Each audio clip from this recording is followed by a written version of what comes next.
Hello there. I'm Kios the Ronin Beatmaker, and welcome to Lounge Ronin. All things, everything. And before we get into it, if you are new to the channel, please make sure to hit that like button, subscribe, and ring that notification bell. And on this episode, we're going to discuss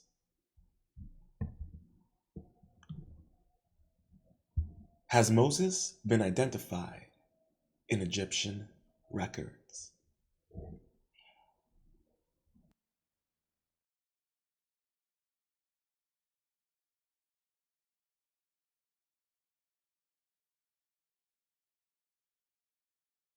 Now I'm going to be doing a little bit of a light series on various aspects of biblical texts and their connection to ancient Kemet, aka Egypt. So if you've caught my two-part series on the Christ myth, you'll understand what we're going to be getting into. So without further ado, let's get into it.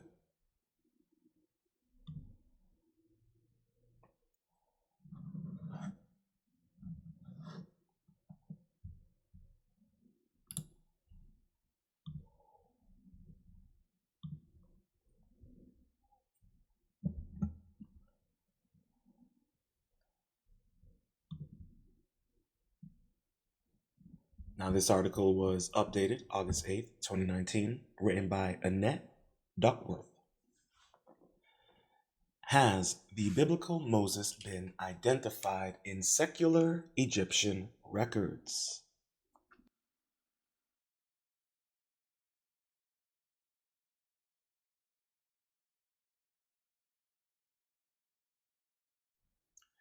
Moses was a prophet and a leader according to Abrahamic religions, but many scholars view him as a legendary figure rather than a real historic person. They do concede that a Moses-like figure could have existed in history. So is it possible to track this person down through historic records? It is the view of this writer that this is very possible, and that in fact, the Moses figure can be traced as that of the primary confidant of none other than Egyptian pharaoh Hatshepsut.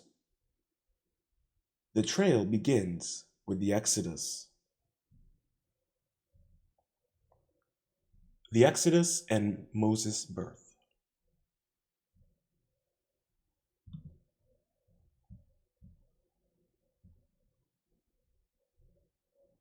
What is the date of the Exodus?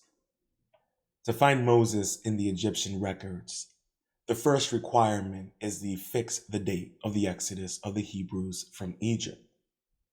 If we use the Bible as our primary source, we know that this occurred during the New Kingdom period of Egypt, when the powerful Egyptian families of the south reasserted themselves and drove out the Hyksos invaders, who had been entrenched in the power centers of northern Egypt for over 100 years. The Hyksos stay in Egypt is known in history as the Second Intermediate Period. However, there is a difference of opinion among biblical scholars as to when, during the New Kingdom, the Exodus occurred. So, can we find anything to help us pin it down?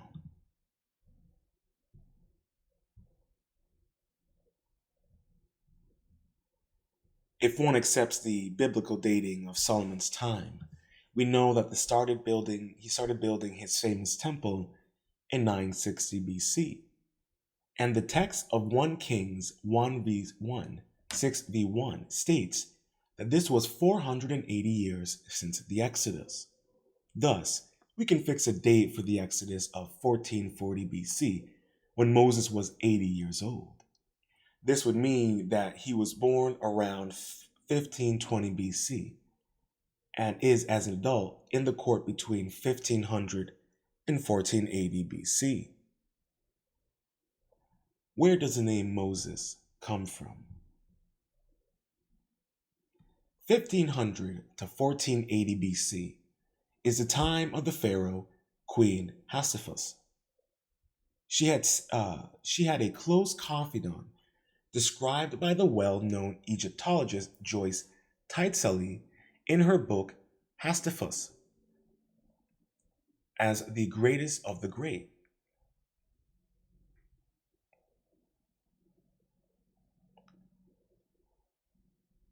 Hatshepsut. Okay, Hatshepsut. I just want to make sure I get the pronunciation correct. Trying to do better with my pronunciation, so don't get on me too hard in the comments.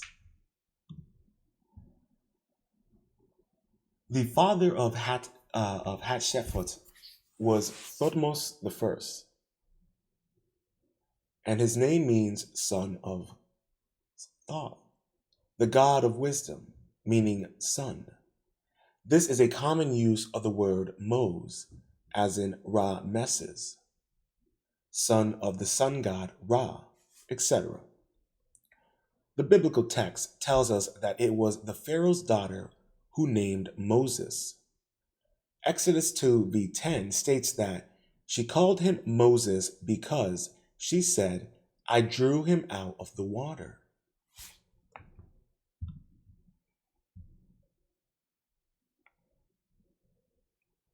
Here we have the queen finding Moses. But we will not find a Prince Moses in the court in Egypt because another Bible reference, Hebrews 11 v24, states that Moses, when he had grown up, refused to be known as the son of a Pharaoh's daughter. Instead, we find that the close confidant of the queen is a man named Senenmut. This appears to be a unique name, and one of its meanings is mother's brother. Hatshepsut was born in the early 1530s, so they were close in age, so such a name makes sense.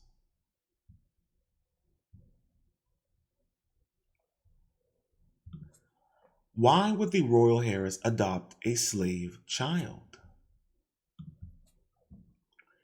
If Hatshepsut is the woman who rescued and adopted Moses, what would make a woman of such high standing adopt a slave child? After her mother, Hatshepsut was the highest woman in the land, and such a woman would not consider saving the life of a slave child, let alone adopt him as her son. But when we look at the past, it is hard for us to remember that the people we are observing are just like us. They have thoughts and feelings like us. And Hatshepsut, at the time she found the abandoned baby in the basket, was a little girl, with the instincts to protect the helpless that we see often in children. The text of Exodus 2 v6 says, she saw the child, he was crying, and she took pity on him.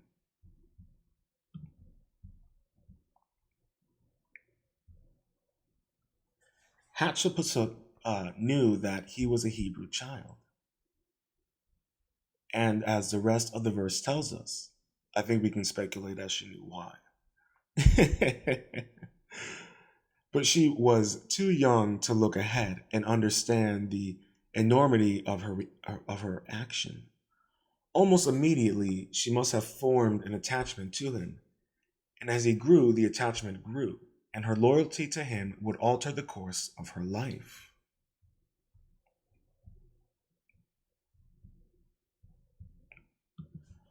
So, what do we know of Hatshepsut? We know that Hatshepsut married her brother Thutmose II, becoming his great royal wife, his principal queen. She bears him 2 daughters, but no sons, and following his death, after a reign of only 13 years, his son, by a harem woman, is made the pharaoh, becoming Thutmose III. This new pharaoh is an infant, and Hatshepsut is made regent. She's effectively the ruler of the land, holding all the power already.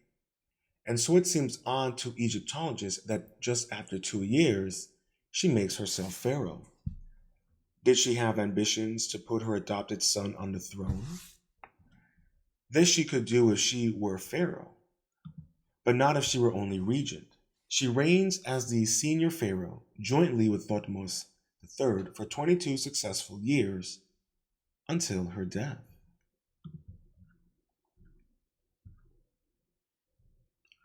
She rules the country well. She sets up trading expeditions with the lands of South Egypt. She keeps a firm grip on Nubia, Egypt's southern border, from which vast resources are acquired, including gold, cattle, slaves, and soldiers. She carries out extensive building works both in Wasat, the ancient name for Luxor, and around the country. And here we have a statue of her. And she was known for wearing the Nemes headcloth and Shendite kilt, which were both traditional for an Egyptian king. The statue is more feminine, given the body. So, is it safe to say she was transmasculine? Just a thought. She extends the temple of Amun in Wasat, erecting four huge obelisks in his honor, two of which are still there, one still standing. It bears engravings as clear as they were when it was erected 3,500 years ago. Raised for the glory of my father, Amun, that I may be given life. She builds a magnificent mortuary temple for herself, where the gods are honored, known as the Temple of Deir el Bari, which still stands and is visited by thousands of tourists every year. What happened to Hatshepsut's memory after her death? Hatshepsut ruled her country well and was buried honorably, probably with her father Thutmose I, in tomb KV20, a tomb she had built for a double burial. After the death of his stepmother, Thutmose III continued his long reign of over 50 years, spending much of that time campaigning in the Levant, defeating the power of the Hittites to the northwest and the Mitanni to the northeast, and bringing the wealthy city states of Cana firmly under Egyptian control. He is known as the Napoleon of Egypt for his success as a military man. But 30 years after her death, all records of Hatshepsut came under attack. Her statues were removed from the temples, smashed, and buried in a pit, and her reliefs were excised from the walls of the temples. In subsequent years, Hatshepsut's name was omitted from the king's list. Whoa. A thing done to no other pharaoh except the great heretic pharaoh Akhenaten, but not to the one previous female pharaoh Sobenkekneferu, who reigned briefly at the end of the 12th dynasty. What did she do? What did she do? Here we have on the left a image of the fallen obelisk of Hatshepsut. On the right, the image of Hatshepsut has been deliberately chipped away and removed.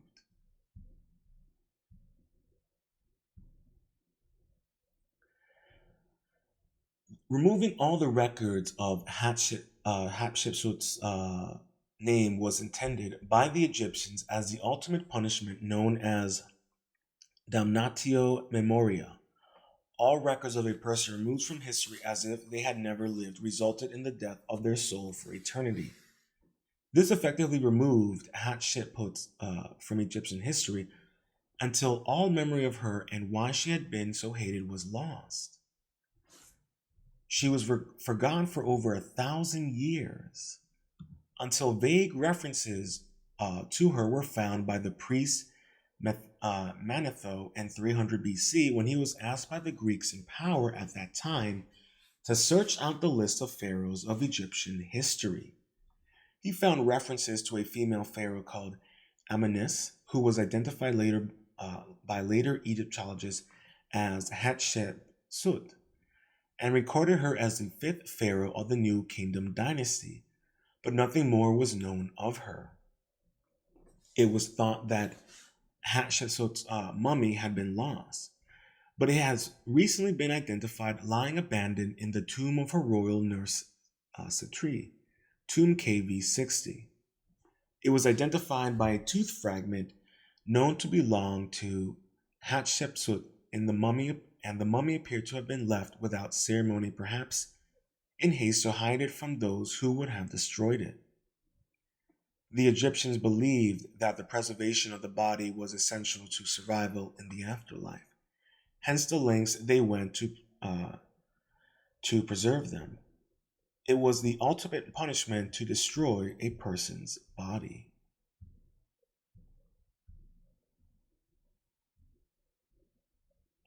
So, who would have tried to remove Hatshepsut from history? The action against Hatshepsut's and Senenmut's memory occurs either late in the reign of Thutmose III, when his son Amenhotep II was sharing the throne, or after Thutmose's death. When Amenhotep II was reigning alone, it seems therefore to Amenhotep II who is responsible for this destruction. Here we have the head of the Egyptian pharaoh Amenhotep II. He would be the correct time to see the return of Moses demanding the release of the Hebrew slaves. The story of the Exodus describes great hardship for Egypt, and one can understand Amenhotep's fury against both Hatshepsut and Senenmut and wishing to destroy their memory. Being wiped out of history for the Egyptians was torment to eternal damnation. Because she took in Moses.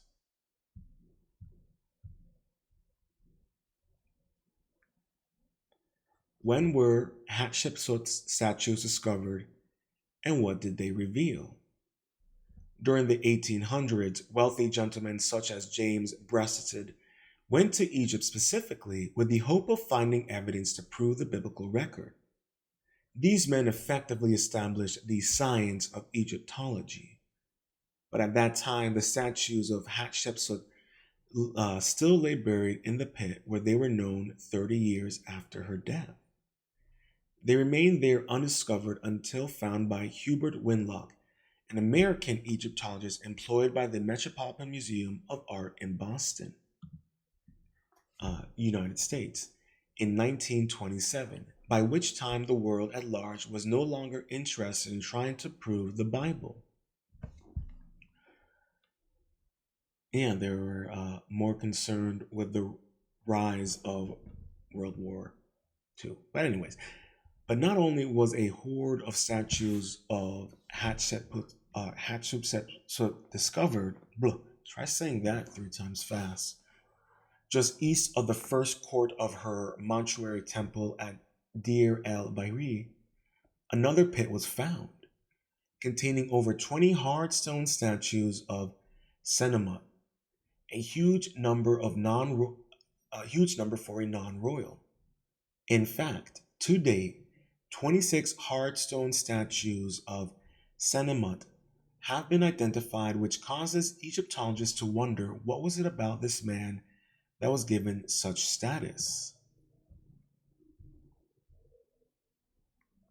Here we have a kneeling statue of Senenmut.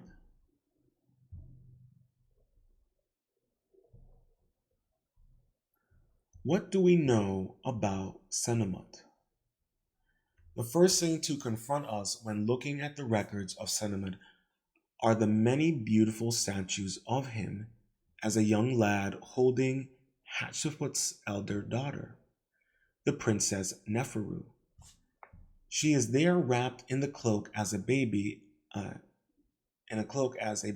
as he sits on the ground. He is holding her in his arms the way a woman would hold a child, In some examples, he sits on a chair holding her on his lap.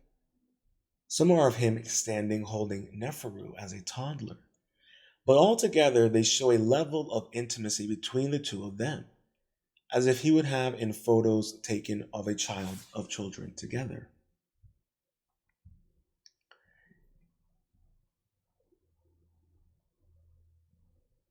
Here we have a statue of Senenmut.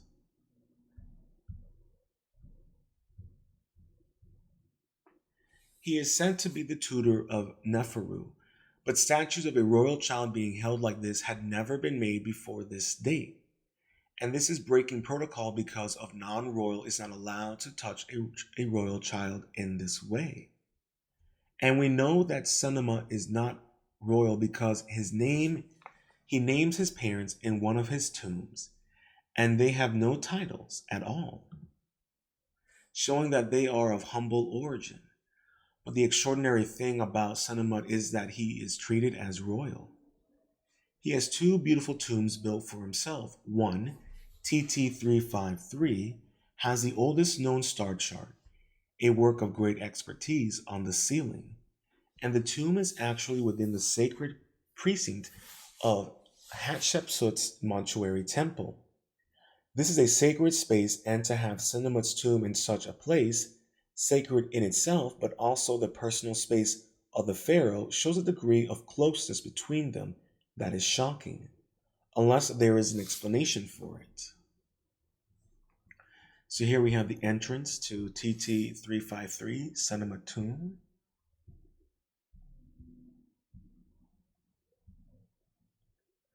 The other tomb, TT71, has decorations described by the Egyptologist Peter Dorman in the book Hatshepsut from Queen to Pharaoh, page 13, as being clearly done by artists from the royal ateliers. Dorman also dismisses the suggestion that Senenmut may have been Hatshepsut's lover. In this tomb, TT71, a sarcophagus belonging to Senenmut was found. It is made of quartzite, a material only allowed to be used by the royals. We know that Moses neither dies nor is buried in Egypt, and Senenmut is not buried in either of his tombs but disappears from Egyptian records. Besides the statue of Senenmut holding the infant princess, there are many statues made of him making offerings to the gods. These statues were made to stand in the presence of the gods, and again, it is not permitted for a non-royal to enter the presence of the gods. Having your statue there was the equivalent of you being there in person. Here again, he is treated as a royal, and all these statues are a very young man, so it must be Hatshepsut who ordered these statues to be made. To be in the presence of the gods was a very favored position, because you would receive a continual blessings of the gods. We also find a number of reliefs carved in the most sacred space of all of Deir el-Bahari temple. In the sanctuary of Amun itself, one is even carved in the back wall of the sanctuary, where the ceremonial boat which carried the idol of Amun was placed overnight before its return journey to Waset.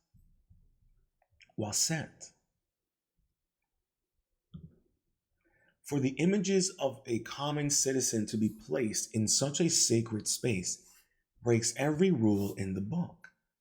But Hatshepsut must have done this, and done it because Senenmut was the son she had adopted, and she was ambitious for him to rise high in Egypt. During the course of his years at the court of Hatshepsut, Senenmut is acknowledged by experts in Egyptology to have held many of the highest titles in the land, showing that he truly was the greatest of the great in Hatshepsut's court. Senenmut's high standing in the court during the reign of Hatshepsut, coupled with him being wiped from Egyptian historical narrative and the correlation between the biblical and Egyptian dating, would suggest, therefore, that he was the person we know from the Bible as Moses. Having discovered the story of Hatshepsut and Senenmut, I decided to present it as a historical novel. It was published in October 2018 by Mirador. It's called The King and Her Children and is available at Waterstone and Amazon. And that concludes.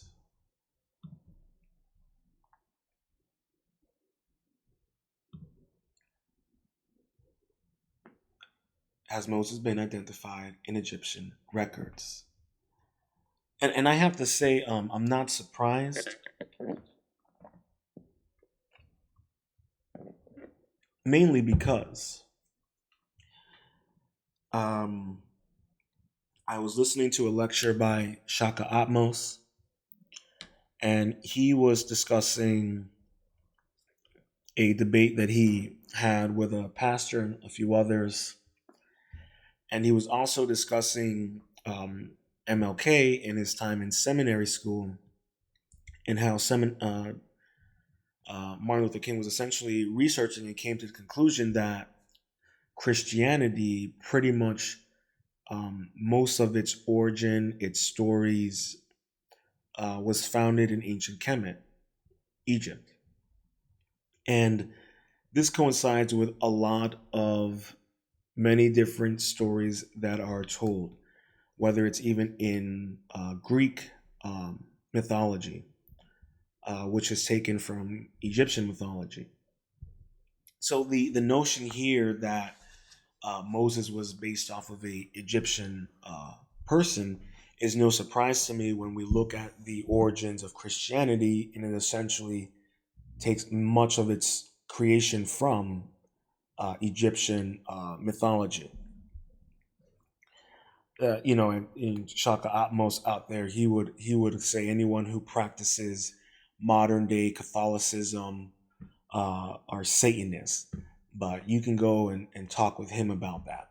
Not my words, his.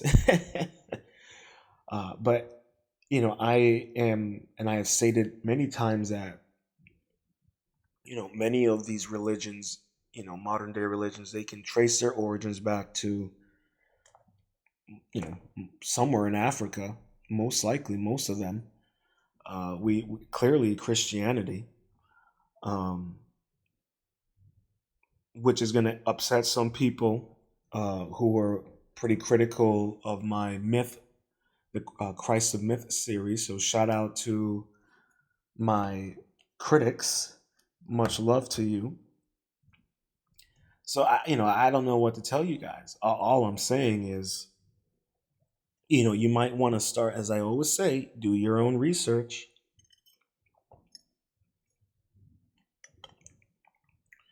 I recommend you listen to the lectures of Shaka Atmos, Michael Imhotep, Hotep Jesus, Mind Unveiled. I'm just giving you Paul Wallace, Randall Carlson, just giving you some names, people to listen to. Listen to what they have to say. You can listen to their stuff online. You can read their books.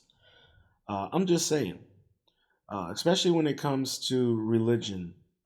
As I've been listening to many lectures lately, the more and more I'm learning and and sharing these articles with you guys, as I'm being educated myself, the more I realize we really do not know the true history of our origins or the true history of religion. So that is something I think everyone out there really needs to take into serious consideration um, as you move forward in life.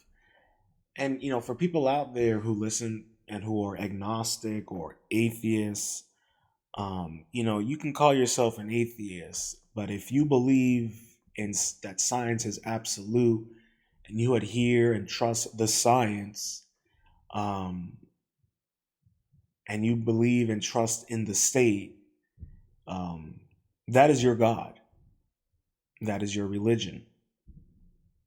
But I digress. The point that I'm saying is that we all have some form of belief system. whether it's curated in antiquity or curated in modernity. We all have a God. I hope you enjoyed this episode of Lounge Ronin. All things, everything. If you've made it this far, please hit that like button, subscribe, and ring that notification bell. And until next time, stay positive, stay focused, stay true, and much, much love.